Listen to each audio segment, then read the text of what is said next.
yun, Merzana TV 2.0 at dito po tayo sa malapit sa sa hotel nila Kalinga Prob. Pero syempre bago 'yan, nakasama ko ngayon dito yung mga Team EDSI Singapore. So gusto ko silang ma-interview. And then syempre nandito rin si Ma'am Kafodi. Alam ko kilalang kilala niyo 'yon. And meron kami pag-uusapan mamaya. At meron din siya dito linawin. At alamin natin kung ano 'yon. So sana panoorin niyo mula umpisa hanggang dulo. So nandito yung guys, yung mga Team EDSI. Paalala kayo. Survivor! Sige, unahin natin. Ay, si Lady Survivor, ikaw ba yun? Oh, siya yung Lady Survivor. Nice to meet you! Lady Survivor TV. Oo, ano pong message sa EDSI? Google lang, wag pansinin ng mga bashing. And, Keep it up. At nakita mo yung damit ni Beyonce? Oo. Yun din ng birthday? Ganda niya. Yes, super ganda. No? Oh, and then sabi ni Kalinga Pro, parang ini-edit pa yata nila yung EDSI. Truth. Oh, and then sabi niya, maiyak daw tayo. Sabi niya kagabi sa live ko. Pero for sure, baka ma-inspire tayo doon. Kaya nga, ang tagal. Excited na ako, Kuya Rab! Anong message mo kay Edo sa kay Beyonce? Edo and Beyonce, kayong nakakaalam sa inyong mga damdamin. Kaya huwag yun ang pansinin ng mga nakapaligid sa inyo. Kung ano man yung mga naririnig na babasa, huwag lang pansinin. Salamat daw sa advice. Lady Survivor. Ano lang yan, ma'am? Shoutout lang. Sige, huwag ka na shoutout ka na lang. Anong team nyo? Edu at C Marathoners by Kapudi. Okay. Siya Anong na- name mo sa YouTube? Anong name sa YouTube? Wala ako. Wala. Sa YouTube. Ethelyn. Hindi. Galing pa sa FC JB yan. Marathoners by King Vlog. Kay Gagi naman. Galing sa JB. Galing ako ng Malaysia. Wala siya ka pagaling? Oo. So yun, dito naman ang pinakamalupit na na reactor ng EDSI Marites. na Marites. Ito guys, pakiusap lang po, be open-minded. And then, syempre, yung away nyo, hindi ako kasali doon. Tayo, sa reactor, mag-react lang tayo, mag-interview tayo. Kasi, hindi naman lingid sa inyo, di ba? May mga nangyari na usapin ngayon sa EDSI. Ako nandito po, kausapin ko si Ma'am Kapodi, personally. At alamin natin kung ano yung mga issue na nangyayari ngayon. So, tara! Ipakilala ko sa si Ma'am Kapodi. So yun na guys, napakaganda ng natin. Napakaganda ng ating interviewin. Si Ma'am Kapodi. Ma'am Kapodi, shout out. Hi everyone! So, lahat ng mga EDSI highs, Oo. dito kasama ko si Merzana TV habang naghihintay kami kay kina Kuya Oo. Bar, saka sabi na lang ng Team Kalinga. And anong channel mo sa YouTube? Kapudi Miss Channel po, belongs po ako sa Karepa Team. Oo, supportahan po natin si Ma'am Supportan niyo po Kapodi. yung Oo, ano yan Marites ng EDSI yan. Ako yung pambansang Marites ng EDSI guys. Nabalita ko mamaya, papakain daw kayo. Ang Team EDSI. Totoo ba? Oo, totoo. Ah. Hindi, tignan lang natin guys. Tignan na natin kasi nga is Napakalambing. unahin muna natin ang plan ng Jomcar. So yun, Ma'am Kapodi. Kamusta kayo ngayon sa channel mo? Okay lang naman. Sa right now, at the moment is hindi ako continue na nag-vlog o nagre-reaction kasi nga busy sa work. Yan. Ano bang work niya dito sa Singapore? Domestic helper lang po. Wag mo nila lang yan, lintik ka. Yaya lang po. Ang nanay ko, ganyan din ang trabaho. Yaya lang po dito sa Singapore. Pero ang ganda naman yun. Ang yaya na maganda. Ito yung maganda chubby. Binuhat ko ang sarili ko upuan. Alam mo, ang nagustuhan ko kay Ma'am Kapodi, yung kanyang lipstick na kulay-pula. Hindi ako naka-red nails ngayon. Ito So- yung parating pinapansin ni Merzana Oo. TV. Yung red lips ko saka red nail, hindi ngayon naka-red nail. Oo. So, may ano pa tayo dito? Ma'am Joy, hi ka lang yan. So, oy, sa Ma'am Kapodi kasi...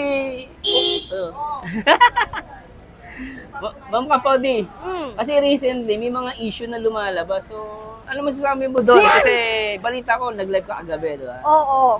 So, ito guys disclaimer lang po wala tayong away dito. Tingnan natin kung ano yung mapapaliwanag ni Ma'am Kapodi. Kasi maganda rin na makausap natin siya personal. And then magbibigay din ako ng opinion regarding sa paliwanag niya. So, sana wag po kayo magalit, magtampo.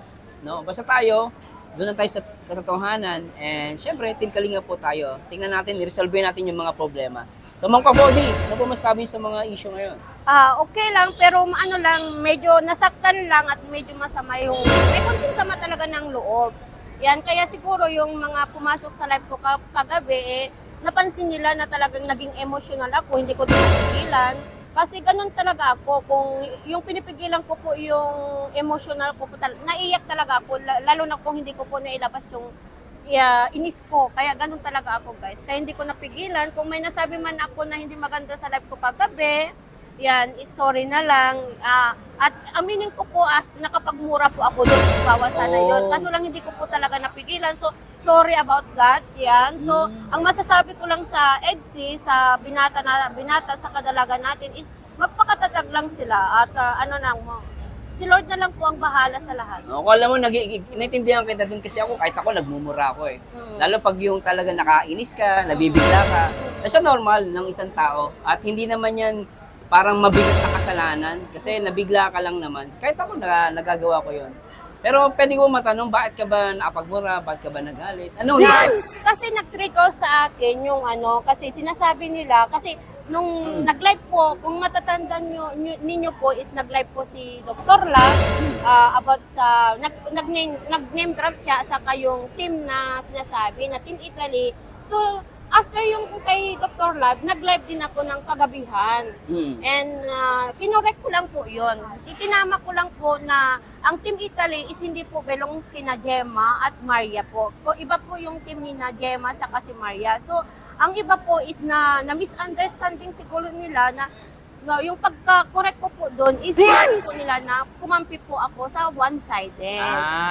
So ang nangyayari, may mga nagsasabi na kumampi ka daw. Oo. Pero sa akin naman, based na sa paliwanag mo, hindi naman kasi pagkampi yun, this by correction. Correction lang. Kasi ang pagkampi kasi, kunwari, may ginawa siyang mali, alam mo lang mali, napatunayan natin ng mali, kinampihan mo pa na parang, alam nating mali ginawa, parang kinampihan mo, I mean, inano mo pa, di ba? Parang sinunggudahan mo. Pero yung pagsabi mo na hindi siya kasama sa listahan, so it means na pag-correct yun para sa akin. Opinion ko. Oo. Sige ma'am, ano po? So, yun lang masasabi ko, ma'am Kapodi. So, and then yung yung sa feeding din, kinorek ko din yung feeding. Oo nga kasi, teka lang ma'am Kapodi. Kasi sabi ni Dr. Love, may feeding nga na nagpapafeeding tapos hindi pa nila alam. So, pwede mo ba explain? Ano ba yun? Nagpi-feeding na ba kayo? Hindi pa. Kasi nandun po ako sa collaboration. Nung nandun pa ako sa collaboration, yun pa lang po yung plan pa lang po. Wala pang talagang final. Nagre-present pa lang. Kaya nga nadawit ang ALM kasi hindi lang naman po yung feeding yung nandun. Okay. May kung natatandaan ninyo, may nagpasa po sila sa GC ng sample ng station ID. Okay. Kaya saka yung mga t-shirt. So hindi lang naman po yung feeding, yung pinaplano sa collaboration ito po kasi pinaplano nila is for second anniversary ng EDSI sa December. So, ibig sabihin, ma'am Kapodi, parang ang dating sa akin, nagpaplano kayo, tapos nag-i-estimate kayo kung magkano yung gagastusin sa birthday ni Beyonce. Oo. Asaka, syempre bilang kasi kung isang team lang po hindi nila magagawa 'yan. Okay. Kaya nga nilagay sa collaboration, so lahat ng ibang team nandun din po. Kaya syempre even one-sided mga kasamahan po natin doon, may mga solid EDSI, may mga one-sided, hindi po natin maiwasan doon. Pero ang gusto lang namin na kahit nandun po ako, kahit alam ko po na si Gemma is one-sided, is para lang naman po kagandahan, nagsama-sama po kami para lang po kina EDSI kay EDSI o bilang supporters ng Edo and Beyonce, gusto lang namin mabuo yung event na yun, nagsama-sama po kami. So, ibig sabihin, for estimation talaga, kasi kung marami nga naman kayo, maganda din malaman nyo muna kung magkano yung gagastusin. Correct. Before na masettle yung plano. Oo. Kasi ito kasi, pag nasettle na po yung plan, may mga sponsor na, tapos na yung mga quotation o Okay. Yung quotation niya. Kung sino po yung mag-sponsor ng ganito. Kung tapos na po yun, ang gagawin po ng grupo namin, pag tapos na po yun, saka namin ipapakita o mag-ask kami ng person na ipa-approve kay Kalingap Rap. So, Alangan naman po na, magpa-fitting na kami ngayon. Eh, tapos sasabihin namin kay Kalinga Prab, eh wala pa kaming pera, Wala wala pang kayong hawak plano. pa, wala pang plano, hindi pa Oo, nabuo yung yung plano. quotation, oo. Oh. Kasi yun po yung hindi nila naintindihan. Kasi ang mahirap naman doon, mamaya magpa-approve kayo kay Kalinga Prab, wala pala kayong budget. Wala. Wala namang mag-aasikaso ng feeding. Wala. Kasi nasa planning stage pa yun eh. Okay, so planning stage talaga siya. Planning stage talaga. Pero hindi siya yung sinasabi na nagpi-feeding kayo, during feeding, nag-execute na yung feeding, tapos hindi alam ni Kalinga Prab. Walang Ay, ganon. Walang ganon. Di pa walang na-execute ganon. yung feeding nyo. Wala ganon. Nasa planning stage pa. Wala pa nga nagsabi na, kami ang mag-sponsor ng asukal. Wala pa nga eh. Oo, kasi sa amin, nung naalala ko, yung kahit yung birthday ng anak ko, nag-estimate pa kami, nagko-quotation, Oo. ganun. So lahat naman ganun eh. Ganon naman eh, di ba? Oo. Eh mag-ask ka ng ano ba to yung maghawak o kung mas mahal itong yung grupo na to, mas mahal yung event na to. Mm. Eh siyempre kung mahal doon, di maghahanap ka ng mas mura, di ba? Ganon naman, di Oo, ba? kasi ako, Ma'am Kapodi, ako magagalit ako sa'yo kung nagpi-feeding na kayo na hindi alam ni Rob. Ay, hindi din maganda Hindi, yun. oo, ibig sabihin hindi ganon. Mm-mm. So talaga more on planning. More in And planning quotation. pa. Planning stage pa. Okay. So, Ah, salamat Ma'am Kapodi. So, sa mga viewers natin, siguro, kanya-kanyang perception. Pero sa akin po, masasabi ko, yung una, yung sinabi niya na correction, kasi sinasabi niya na hindi naman kasama sa GC yung tao na yon, which is sa akin, justice yun. Magko-correct yun, hindi niya kinampihan. Magagalit lang ako kay Ma'am Kapodi kung siguro alam natin may ginawang mali, parang tinanggi pa nila yung ginawang mali. Kasi ang sinasabi niya, ang kinorek niya lang naman yung listahan na wala naman talaga sa GC. Tama, Ma'am Kapodi? Mm. Okay? And then yung sinasabi niyo na walang approval ni Kalinga Prab, ibig sabihin plano lang pala yun. Plan pa. Nasa Oo, planning stage pa stage lang. pa. So hindi pa talaga na-execute. Hindi pa. Okay, Hindi Ma'am pa. Papadi. Hindi pa. So comment na lang po kayo, pero sabi ko nga, hindi naman po namin pipilitin lahat ng mga viewers natin kung maniniwala kayo sa hindi. At least sa akin naman, as a Kalinga Pre-actor, and syempre supporter ng EDSI, trabaho ko din na magbigay ng ganitong vlog, and syempre para sa patas na pag-vlog, maganda makausap natin si Ma'am Kapodi ng personal. At least pinaliwanag niya. And salamat kay Ma'am Kapodi kasi umarap siya sa akin. Mm. 'Di ba? Bilang tao, 'yun ang natuwa kay Ma'am Kapodi. Oo. So, may Ano- dadagdag ka pa Ma'am Kapodi? Yun lang, yung ang may dadagdag ko lang, yung sinasabi nila na ang iko-correct ko lang ito kasi baka parang hindi yata naintindihan ni Red Zane na para inaano niya na nakikipagsabwatan ako sa mga one-sided. Hindi po totoo yun. Hindi totoo yun. Mm. Kasi ang collaboration po at saka yung main GC na Gemma Cruz is wala po ako doon. Yung pag sinasabi mo na bakit ko hindi sinusuway si Gemma na may balak na pala silang paghiwalayin si Beyonce at saka Edo, wala hindi ko naman alam yun Wala ako doon sa GC ng BFF. Nasa collaboration po ako doon. Hindi yata maintindihan ni Dredsen yun. Iniinsit niya na nandun ako sa GC na sina Gemma Cruz. Pero ang tanong ko sa iyo Ma'am Kapodi, kahit wala ka dun sa GC na 'yon, may time ba na nang impluwensya ka na in-impluwensya mo ba tong Gemma na paghiwalay si Edo sa si Beyonce? Ay, hindi. Kasi alam naman lahat ng mga, siguro kilala na nila ako man ng matagal. Alam naman nila ng mga EDSI community na hindi kami masyadong makakasundo ang mga team ni na Gemma Cruz. Kasi alam naman natin na sinasabi nila na one-sided. Okay. Kasi ang gusto lang nila talaga is sinabi. Pero wala kang sinabi. Wala akong Okay. sinabi. Oo. Wala. Kasi maganda din na linawin mo yan kasi Wala akong sinabi. kasi as long as wala kang sinasabi, Wala akong sinasabi. lusot ka doon. Tsaka Oo. hindi naman porket kasama ka sa GC. Kahit nga kasama ka sa GC, kung wala ka namang sinasabi o hindi mo siya ini-impluwensyahan, labas ka rin naman. Wala doon. Kung sinabi sana ni Gemma sa collaboration ng GC, yun, talagang iko-correct ko yun. Ayun. So, Iko-correct ko yun. so, ibig sabihin wala kang alam doon. Wala akong alam doon. Yun. Kung sa GC talaga nilabag na, paghiwalayin namin si Beyonce at saka si Edo, talagang aalis ako sa collaboration. Oo. Ako magtatama bilang as reactor ng Karepa, ng Team Kalingap, talagang may Oo. karapatan akong suwayin sila. Oo. Pero wala ka Oo. ng personal galit kay Red Zane.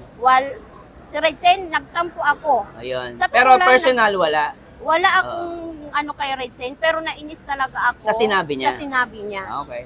Nainis ako, nagtampo, nasaktan ako. Which is ano naman eh. Tao kayo. Tao lang ako. Kasi yung binibintang nila na hindi ko naman ginagawa, masakit yun. Masakit yun talaga. I feel you, Ma'am Kapodi. And then, I Masakit know yun. you eh, kasi alam ko, yung pati yung mga kasamahan mo na mga members mo sa group mo, nagpapasalamat ako kasi time to time nakikita ko yung mga update niyo sa marathon. Kaya ako nasasabi ko solid supporters kayo. Ewan ko lang sa iba, kasi alam ko maraming galit din sa inyo. O may mga taong galit sa inyo na hindi ko mapiplease. Pero ako, bilang kasama nyo sa Kalingap, nakikita ko yung effort ninyo, lalo yung grupo mo. Ever since, di ba, nakilala kita. Then yung pagmamarathon, pag-update sa marathon, para sa akin malaking bagay yun. Salamat doon. Salamat, yan. So, ano pa, Ma'am Kapodi? Yun lang, so dapat wala na, hindi na dagdagan, hindi na palakihin ang issue para hindi na masyadong mabas si Edo at saka si Biancy. Lalo na si Biancy kasi sa nangyaring ito na issue is parang nababas ngayon si Biancy. Kaya sana is stop na. Hanggang doon na lang yung ano natin, yung rebuttal ko kay Red Saint. Hanggang doon na lang, hindi ko nadagdagan, hindi ko nasundan. So hanggang doon na lang, nailabas ko na yung sama ng loob ko. Kung si Red Saint naman, kung may nasabi ako, nakapagmura ako sa'yo, is sorry. Yan, sorry. Pero yung sama ng loob is nandito pa rin. So, take time lang talaga.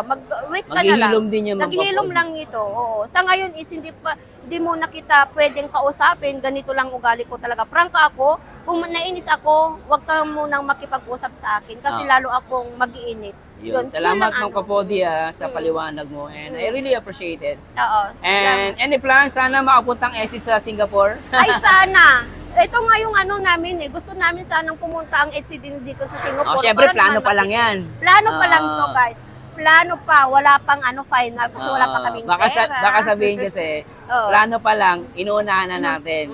Di ba? Plan pa lang yun kung approve si Then pag Kalingap in-accept Rab. na yung mga budget, plano, so saka natin ipapa-approve kay Kalingap Rab. Yun ang tama. Oo, yun. So, Plan pa lang yun, guys. Sana magpunta sila Plan. rito, no? Oo nga eh. At ang balita ko, magpapakain daw kayo guys sa Team Kalingap. Ang EDSI. Oo yata. Sabi ganun. Wag mo lang i-detail, pero salamat, yata. Ma'am Kapodi. Basta sana lumaki ang channel mo. And I will support you, lalo sa tama. Pag nasa tama ka, supportan kita. Kapag mali ang gagawin mo, sasabunutan kita. Alam mo mo yan. naman, hindi ako magtatampo sa'yo. Gusto nga ako, na nire-reactionan mo ako kasi para may tama yung mali ko. Yan, Salamat, Ma'am Kapodi. naitatama mo yung mali ko, kaya minsan is ginagandahan ko. Yan, Yan. ginagandahan ko. Kaso lang, dire-diretso talaga ako magsasalita. Okay lang yan. And ako, naaaliw ako sa mga reaction video mo sa live mo. Salamat, Ma'am Kapodi. Sa time mo, thanks so much. Well,